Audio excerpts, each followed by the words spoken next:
Queria fazer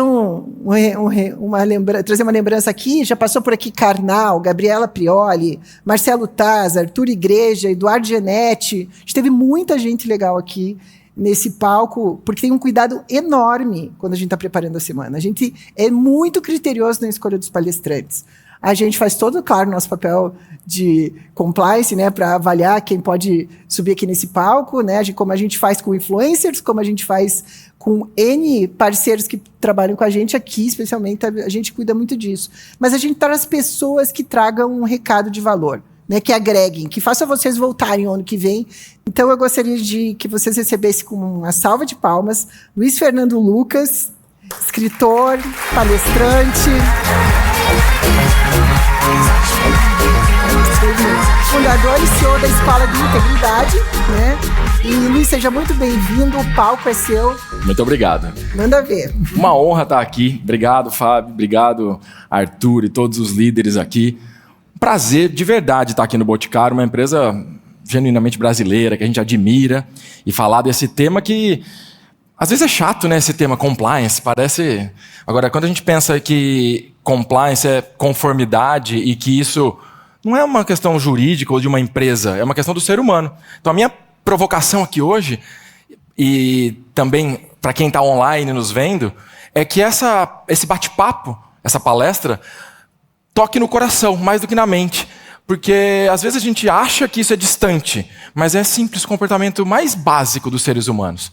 E é isso que eu quero compartilhar um pouquinho com cada um de vocês. E por isso que o tema é essa integridade que transforma, mas a liderança consciente. E para isso, um conceito que os gregos já traziam na sua filosofia antiga, que a gente tem 3 papéis no nosso dia a dia, e que a gente às vezes se esquece dele. O nosso papel como indivíduo, a gente acorda de manhã e quer ser um ser humano melhor. Todo dia, é inato do ser humano querer melhorar. A gente tem o nosso papel laboral, que hoje está concentrado nas empresas, principalmente, o nosso trabalho, a nossa profissão. Olha que interessante, os sobrenomes nascem, muitas vezes, na grande maioria das vezes, do nosso trabalho. O Schumacher, o piloto, é o shoemaker, é o sapateiro. O Oliveira é aquele que planta azeitona. Então, a gente está intrinsecamente ligado com quem nós somos para produzir o nosso alimento, para a gente viver, para produzir. E o nosso terceiro papel, que a gente ainda...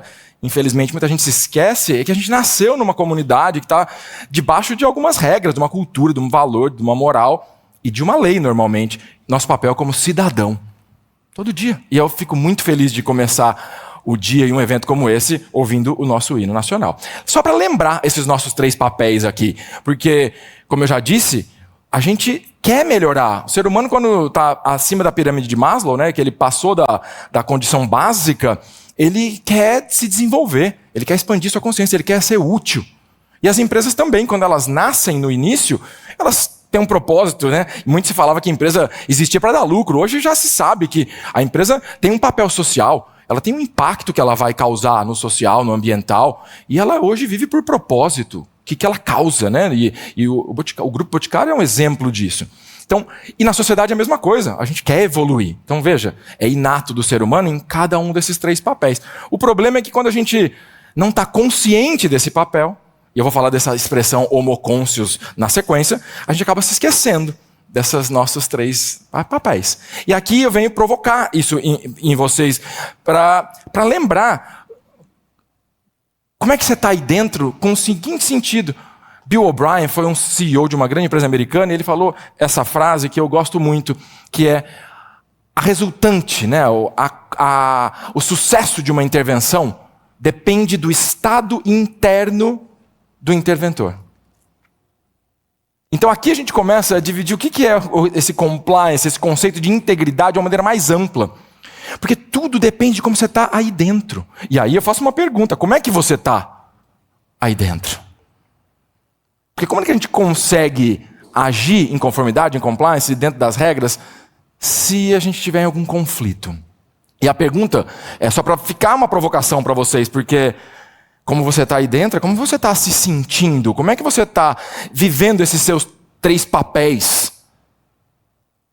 Porque aqui eu já faço uma definição de integridade, que não é a filosófica, não é a matemática, mas é a comportamental. Integridade, na linha do que a Fábio falou, é a congruência entre aquilo que eu falo, penso, sinto e faço. E às vezes a gente não está muito falando como a gente está se sentindo, fazendo o que a gente acredita, e isso vai dando uma ruptura interna. E a gente acaba vivendo não numa verdade. E a provocação é quando é então que a gente vai querer ouvir a verdade de verdade. Quando é que a gente vai querer, de fato, contar apenas a verdade? E aqui é uma provocação que parece, mas como assim? Eu falo a verdade? Será? Quem nunca falou assim, vou começar a academia na segunda-feira e não começa? As suas células ouviram. Como que elas saem disso, né? E essa história é uma história universal. De quem que é essa história aqui, ó? Quem é esse personagem? A gente ensina para os nossos filhos que não deve mentir, não é? Todo mundo conhece a história do Pinóquio. Levanta a mão quem conhece a história do Pinóquio. Era só para ver se vocês estavam me ouvindo aqui, na verdade. Todo mundo conhece a história do Pinóquio. O Pinóquio é um ser criado por um criador, sua imagem e semelhança, para ter todo o potencial de poder aflorar no seu máximo. E aí o que o Pinóquio faz? Escolhe a Ilha dos Prazeres, como está no livro. Escolhe a trapaça, a preguiça, a mentira e tudo mais. O que acontece com o Pinóquio, além de crescer o nariz? Ele é preso, ganha orelha de burro, é engolido pela baleia. O que a história do Pinóquio nos mostra? Que enquanto a gente vai na escolha do livre-arbítrio, e essa questão do livre-arbítrio é uma discussão filosófica por excelência, se é que temos de fato livre-arbítrio. Porque se a gente tivesse em sã consciência de tudo que a gente faz ou deixa de fazer, qual será todo o desdobramento? A gente faria algo que pode dar uma consequência ruim para nós, para o outro? Então a minha provocação aqui é, de quem é essa história? De quem que é essa história? É história para criança? Ou essa história é a minha história e a sua história e a nossa história? Porque o que acontece no final da história do Pinóquio? O Pinóquio, de tanto errar e acontecer as consequências na vida dele, ele resolve ouvir a voz da sua consciência. E veja, ele só se torna um menino de verdade quando ele ouve a sua consciência. Quem é a consciência? Simbolicamente, na história do Pinóquio, me ajudem. Quem? Grilo falante, que está ali, ó, simbolicamente, cri, falando baixinho o tempo todo. Assiste o filme da Disney, os filmes, né? Tem um novo agora. O Pinóquio chuta o grilo, ele prende o grilo, ele abandona o grilo, mas o grilo dá um jeito, dá o seu jeito, dá os seus pulos, de estar sempre lá lembrando o Pinóquio, olha, não vai por aí. Lembra o que seu pai falou. Isso vai dar ruim, a voz da consciência. E é essa consciência que vai fazer a gente agir de fato em compliance, em conformidade, em integridade, e não simplesmente a regra, o manual e etc. E vejam, Pinóquio, esse nome, pi nos olhos, Pinóquio, pi de princípio da integridade, que eu vou definir com vocês daqui a pouquinho. Está na cara, o grilo falante está ali no nariz, a todo instante, a gente tem a informação. E a história do Pinóquio, ela é só para nos lembrar. Talvez a gente não dê mais muita bola como humanidade para essa história, quando a sua mensagem fizer parte da nossa conduta. Porque a história do Pinóquio está lá só para nos lembrar isso aqui. Que fazer o certo é o único jeito de dar certo. Tem gente que ainda acha que se fizer torto pelo lado errado, ainda tem alguma chance de dar certo. Mas quando eu vi que vocês já usam essa expressão, que veio do Dr. Miguel de fazer certo, falei, que legal, né? Eu estou usando essa frase há uns anos, está no meu livro, que é fazer o certo é o único jeito de dar certo, o resto é ilusão. E olha que interessante, né? Como é que a gente sai dessa história, então, de ilusão, de mentira, de separação? Tem um caminho. O caminho é o que vocês estão construindo como aqui, como cultura, como empresa, que é a cultura de valores. Trazer os valores para o centro da pauta. Porque é não só a solução, é a saída, é um retorno. E por quê? Porque deve estar aí pensando assim, como assim? O que ele quer dizer com cultura de valores? Vamos definir algumas coisas aqui, porque a gente não aprende na escola. A diferença entre ética, princípio, virtudes, valores, moral, faz uma grande confusão. E se aqui a gente está com 120 pessoas, e mais todos que estão aí online nos assistindo, fizer uma pergunta, a gente vai ter infinitas definições.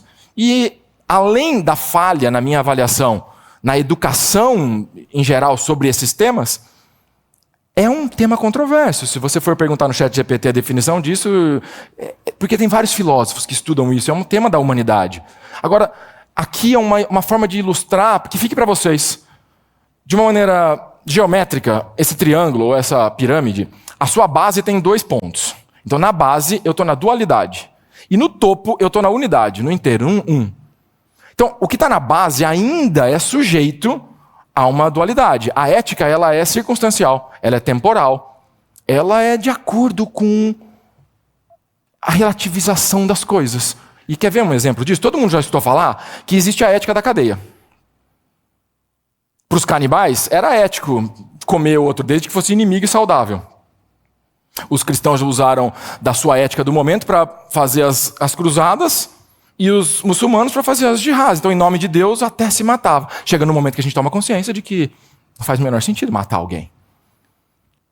Então, a ética, por mais que esse termo veio de Aristóteles como um estudo, né, do nosso comportamento, lembrando que isso é individual. E a gente usa como termo máximo, e tudo bem, como falar de ética, engloba tudo isso de uma forma conceitual, mas é importante lembrar que isso muda de acordo com o tempo. A moral que norteia, então, essa ética é o que se espera de um grupo. É aquilo que a cultura, a religião, os costumes, a educação de um povo vai ter como comportamento esperado do grupo. E de onde vem a moral? Ela vem das virtudes. A palavra essa também vem dos gregos, e que, interessantemente, eles atribuíam as virtudes a deuses ou deusas. E para quem já ouviu qualquer coisa da mitologia grega, e todo mundo já ouviu alguma coisa, os deuses gregos também tinham várias falhas, né? Eles eram perfeitos em algumas questões, mas eles tinham bem essa humanidade, né, da coisa. Mas olha que interessante, a deusa da verdade, a deusa da justiça, essa das estátuas que a gente vê aí, é a deusa da justiça. Ela é, por exemplo, ela é a deusa da justiça romana quando ela tem uma espada, e sem espada é a grega. Então é a representação de uma deidade, de um deus com a sua virtude primordial. O que é isso? De maneira a mostrar para a gente, numa figura humana, qual é esse modelo de comportamento. Mas de onde vem isso? Vem de algo ainda acima, que são os princípios. Os princípios são o que norteiam o comportamento, é aquilo que é o drive, é aquilo que dá a direção. Mas de onde vem isso? Vem dos valores. É como Platão dizia, do campo das ideias, onde eu consigo imaginar a perfeição. E dos valores é aquilo que não tem dualidade. Fica a dica aqui, hashtag fica a dica, para vocês que são líderes, pessoas na sua vida. Na dúvida, na dualidade, não sei o que fazer, preciso tomar uma decisão. E decisão tem cisão, tem que escolher um dos lados. Se você se apegar num valor, você não vai estar tomando decisão que você pode se arrepender com o tempo. E essa é a maior questão de buscar a integridade, agir com base nos valores. Porque senão a gente fica ainda achando que as coisas são separadas.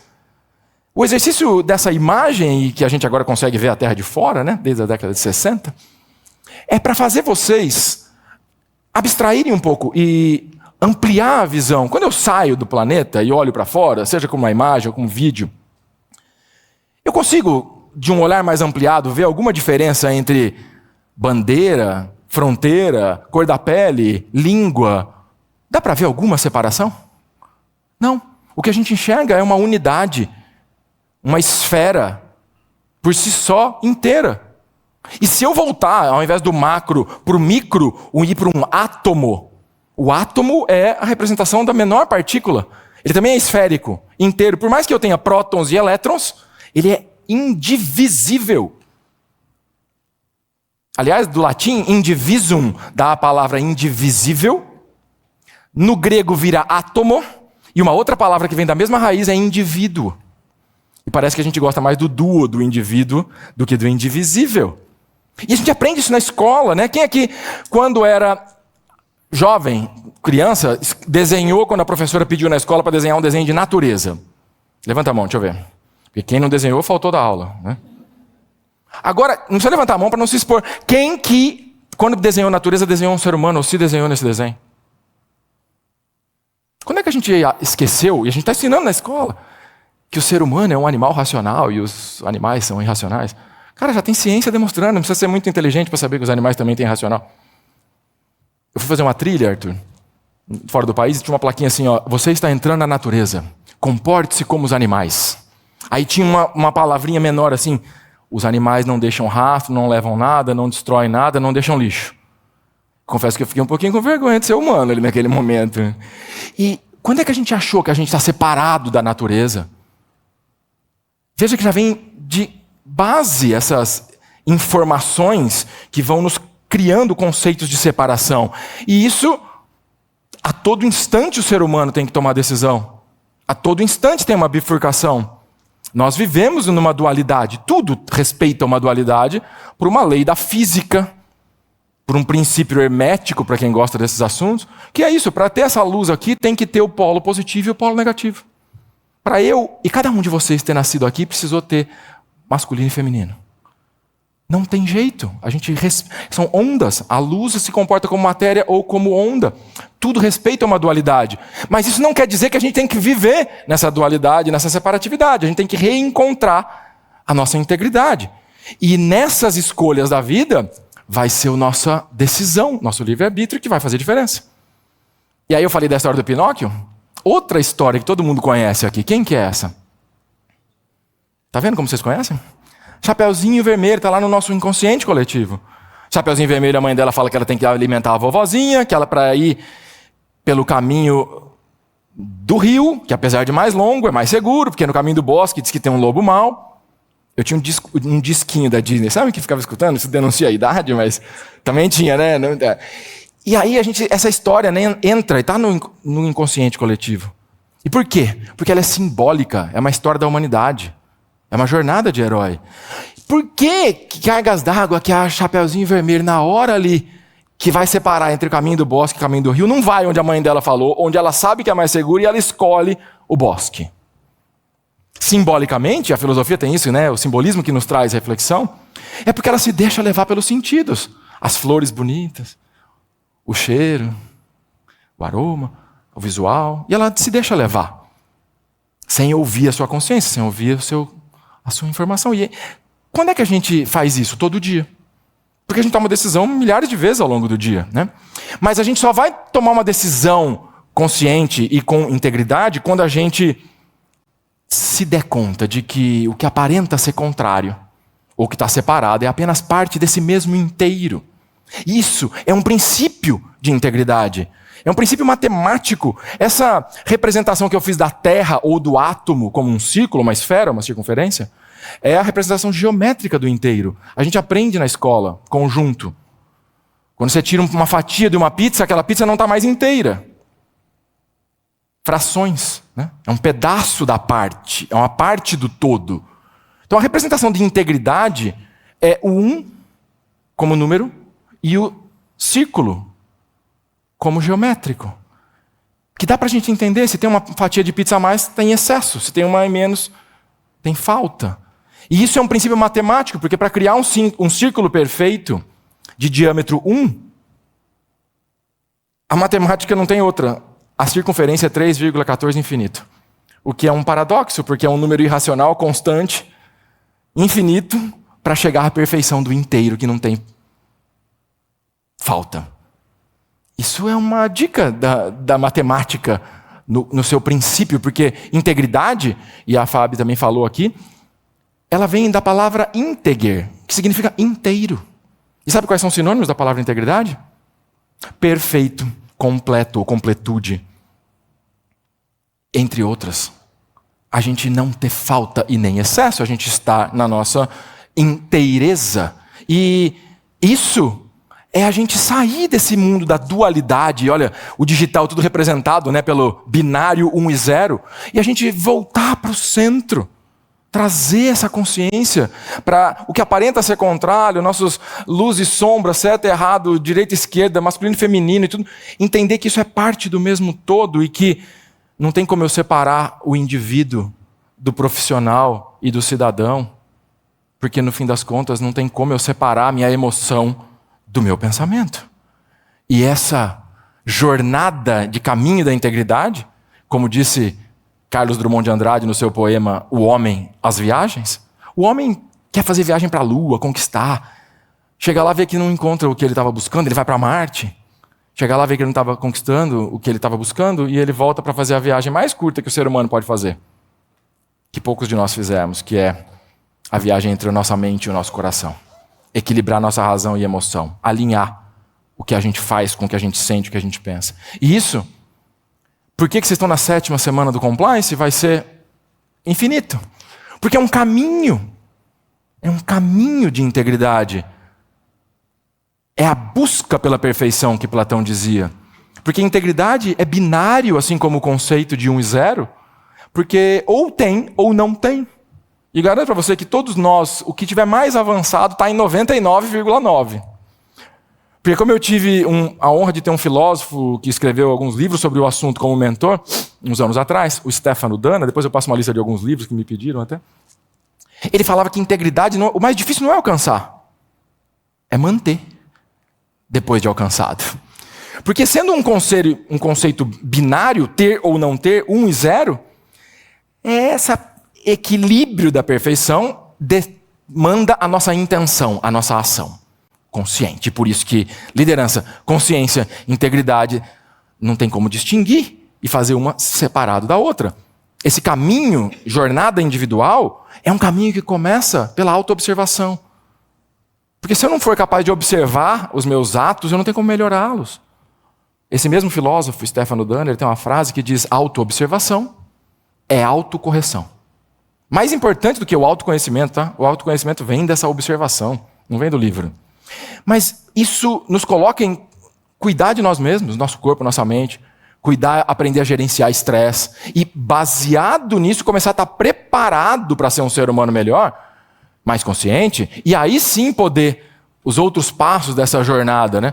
Começar a entender a relação entre dar e sentir amor, que é o que nos faz humano, nos torna e traz sentido para a existência. O tal do propósito, a palavra sentido que vinha também lá do estudo de Platão, Sócrates. A gente se integrar com esse todo, simbolicamente se integrando com a natureza. E que belo ver na visita que eu fiz aqui hoje, em todo lugar está lá a questão do ESG, a natureza como real preocupação. Porque se a gente não se integra, a gente não consegue nem distinguir o que a gente está fazendo por ego versus o que faz sentido fazer pela nossa consciência. Esses slides aqui, dessa jornada de herói, é só para trazer essa reflexão do indivíduo, que não tem como fazer integridade sem o indivíduo estar nessa curado e na busca no caminho da sua integridade. E esses indivíduos, nessa jornada de herói de cada um de nós, é que fazem o conjunto da formação de uma empresa. Um sistema de integridade corporativa, né, ou a busca de alcançar a integridade como uma organização, ela tem como base também nessa pirâmide, o que a gente ainda está se equilibrando, o que vocês já estão fazendo, e é um caminho contínuo, sem fim, sem volta, que é ter fundamentos no ESG e no C também, no compliance. Não está como não está separado. Não tem como você ter governança do ESG sem você respeitar as regras, a conduta. Agora, isso é a base. O que vai fazer a diferença para sair daqui e chegar lá em cima são as pessoas.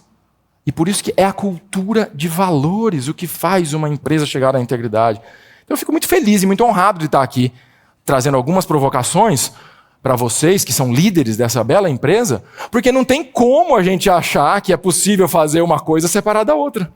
Tem muita empresa que achava que era possível, né, ter resultado, sucesso, e deixa o planeta para lá. É quase que pensar que fosse possível fazer uma imagem como essa. Mas eu sei que vocês já não pensam assim, e já não agem assim. A questão é como então que eu pauto no dia a dia, e vocês estão fazendo isso, né? Como que essa cultura de valores é o que norteia todo o resto. Como que o propósito da empresa existir, ele passa a estar congruente em todas as pontas. Como que o compliance aconteça não nos manuais, na conduta, numa área, mas na prática, independente de quem for, em qualquer lugar que essa empresa, as marcas, esse grupo esteja representado. E isso só acontece com esse próximo passo, que é cada um sendo a solução. Grande parte das empresas que tem problema é que quando você pergunta alguma coisa, ela fala: isso não é comigo, é a diretoria que mandou, o outro falou, e ninguém atribui a si própria responsabilidade. Responsabilidade, essa palavra fundamental. E por último, né? Não se faz isso sem confiança. Porque Porque quando a gente faz com confiança, e aí o papel da liderança, os exemplos vão arrastar, como a Fábio acho que tinha visto a minha apresentação, não é possível, ela usou, estou brincando porque ela não viu, né? Mas nós estamos alinhados.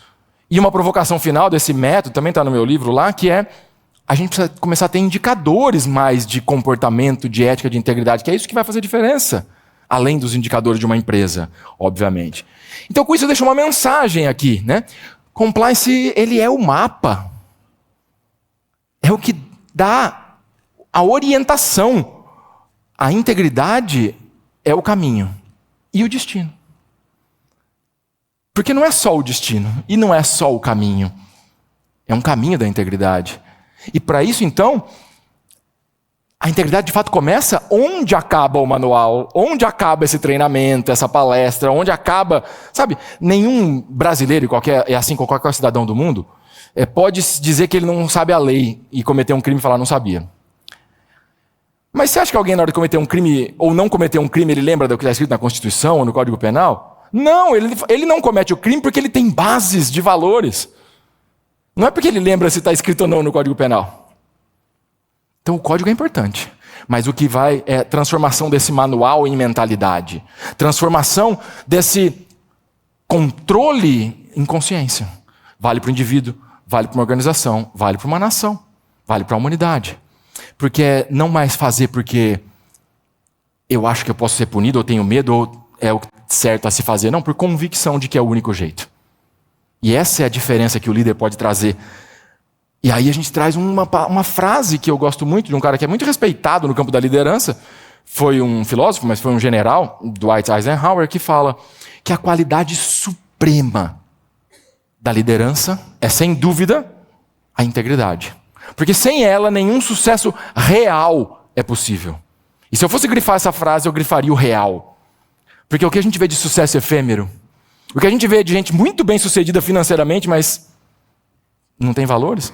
Vê gente com muito fama, poder, mas está lá destruído, está com...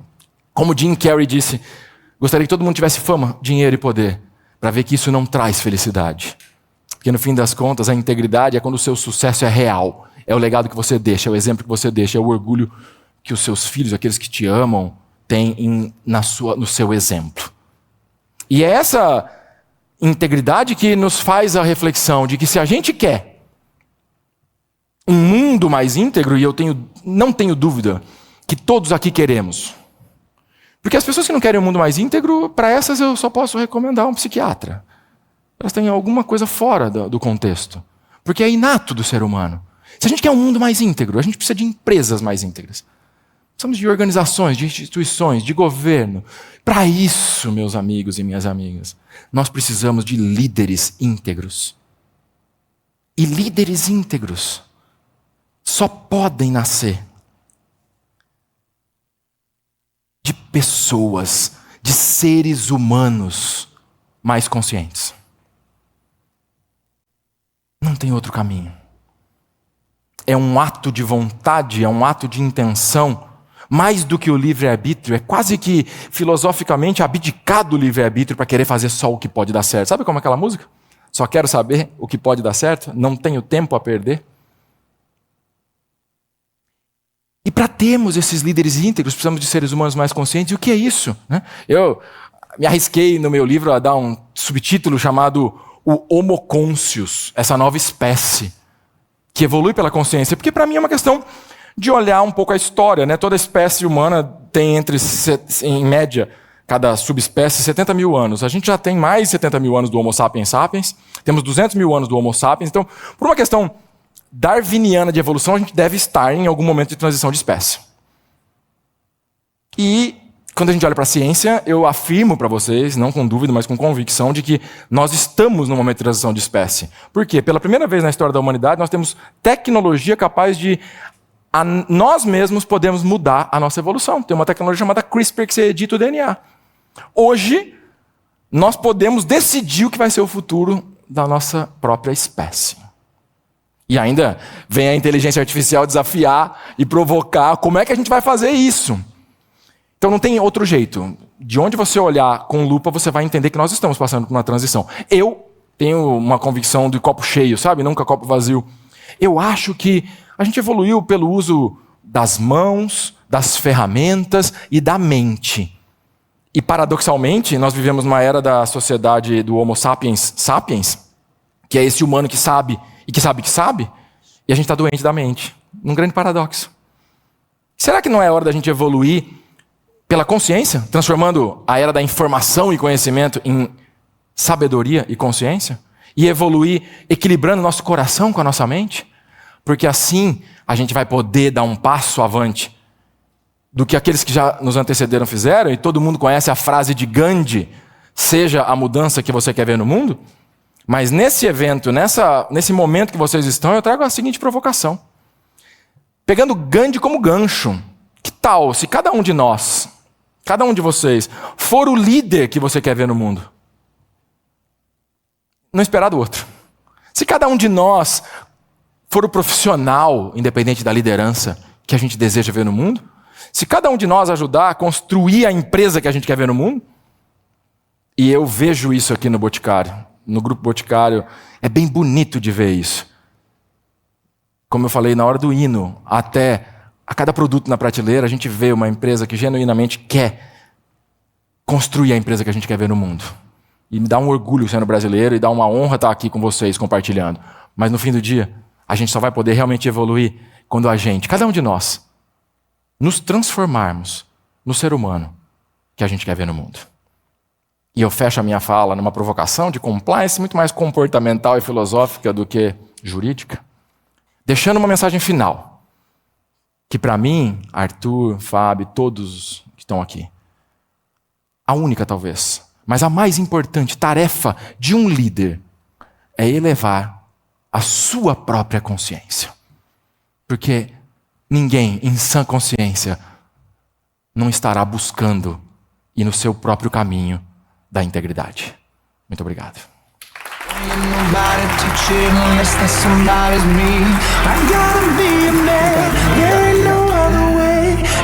Muito bom, fica com a gente aqui.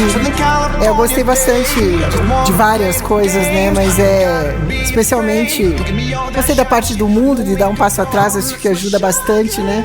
A gente sair do meio da confusão e ver o que realmente importa. Então, por favor. E demais de puxar para si, né, a solução das coisas, né? Acredito demais nisso.